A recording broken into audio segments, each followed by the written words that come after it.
इसको शिक्षा कौन देगा? अगर ये गृहस्थी नहीं हो तो साधु को भिक्षा कौन देगा?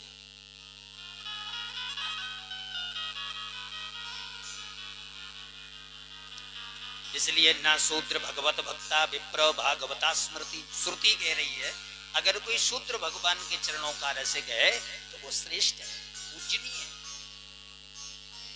कहीं से भी आप उठा के देखो, आनंद रामायण पुस्ते स्त्रीत्व विशेषो जाति नामाश्रमादय न कारणम मद भजने भक्ति भी कारणम।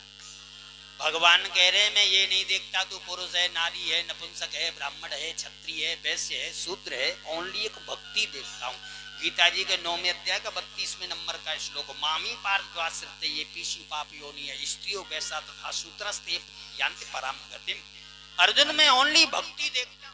यही बात तुलसी बाबा रामचरितमानस उत्तरकांड 87वें नंबर के दुआ में, पुरुष नपुंसक नारीवा जीव चराचर कोई और सर्व भाव भज कपट तज सोहि परम प्रिय हो।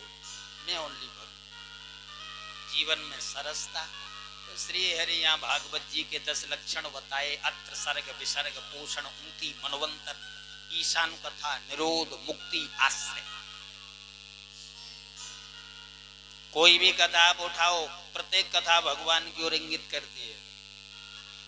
भगवान की ओर जाओ, जगत की ओर नहीं, जगदीश की ओर। उसके भरोसे का जीवन तो ही दिखे सो कीजियो, मैं तो सोऊं पाम पसार। Do as you like, I am depend on you, totally carelessness.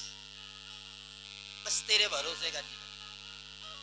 हमें परवाह नहीं उनकी, उन्हें परवाह हमारी है। और हमारी नाभ का मालिक सुदर्शन चक्र धारी है। सतत प्रभु चिंतन करो। कब तक? और इतना चिंतन करो भैया, इतना। एक बार ऐसा हुआ, सूरदास जी वृंदावन में विराजे थे, इधर में तुलसी बाबा भी आ गए। अब तुलसी बाबा ने सुना कि सूरदास जी हैं तो थोड़ा मिल के आऊं। अब तुलसीदास जी जैसे ही सूरदास जी से मिलने गए और जाकर के कहा बाबा जय सिया राम। सूरदास जी ने कहा आइए तुलसी, आइए आइए। तुलसीदास पीछे हटने लगे। बाबा आप प्रज्ञा चक्षु हैं, आंखों से अंधे, तुम्हें दिखाई नहीं देता, तो मुझे पहचान कैसे लिया कि तुलसीदास है? तुम्हें दिखता है। सूरदास जी ने कहा नहीं भैया मुझे नहीं दिखता। तो बाबा ये बताओ मुझे पहचाना कैसे है? तुलसीदास है।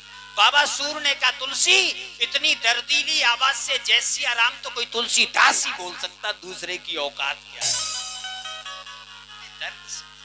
सतत प्रभु चिंतन,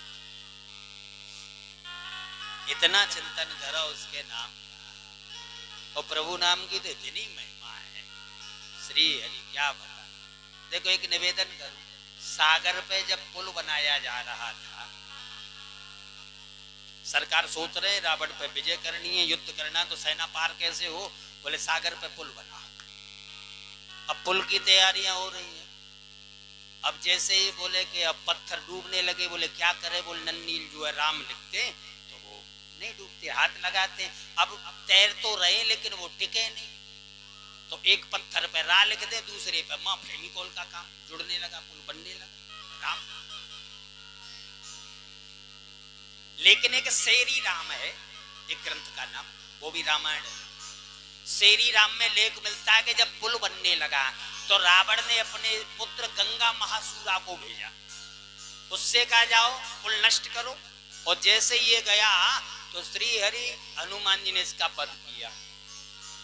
और राम की इनमें लेख मिलता है, रावण की पुत्री सुवर्ण मच्छा आई है मछलियों को लेके, केकड़ा पत्थरों को खाए जा रहा है, मतलब पुल बन रहा है और वो खाए जा रहा है। तब हनुमान जी ने उनका वध किया। और पुल जब बन रहा था सागर पे तो एक जगह पे पत्थर टिक नहीं रहे, पुल नहीं बन रहा। बोले ये क्यों नहीं बन रहा?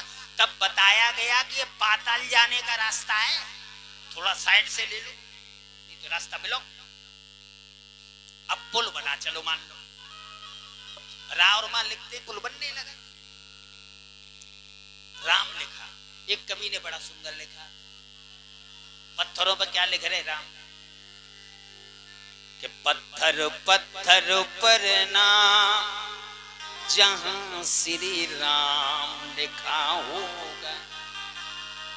फिर किसने धरा होगा पाँव, फिर किसने धरा होगा पाँव, जहाँ श्री राम लिखा होगा। पत्थर पत्थर पर नाम, पत्थर पत्थर पर नाम, जहाँ श्री राम लिखा हो।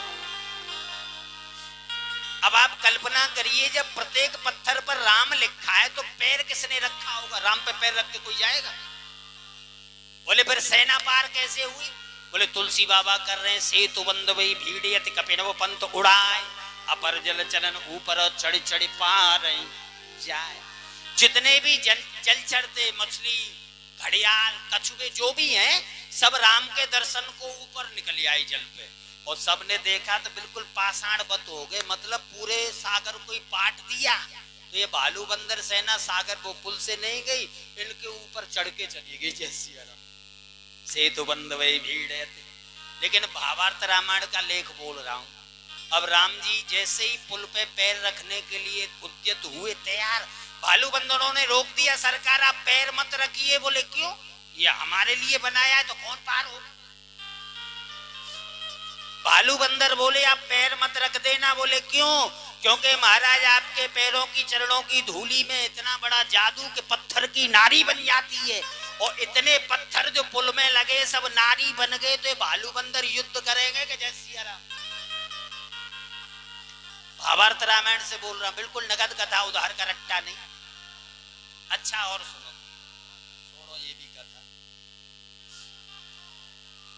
आपने हनुमान जी के दर्शन किए, पंचमुखी हनुमान के, और पंचमुखी हनुमान जी के जो 5 मुंह है उनमें शेर का भी मुंह है। अब ये बताओ शेर कब बन गए? तो ये राम की से बोल रहा हूं मैं। जब राम जी ने सोचा कि सागर पार कैसे करें, तो राम के इनका लेख मिलता, उसी समय हनुमान जी ने अपने को सहस्र स्कंद के सिंह के रूप में प्रकट किया है। हनुमान जी शेर बने, तब उनके ऊपर सरकार विराजे, तब पार। राम की बिल्कुल नगद कथा।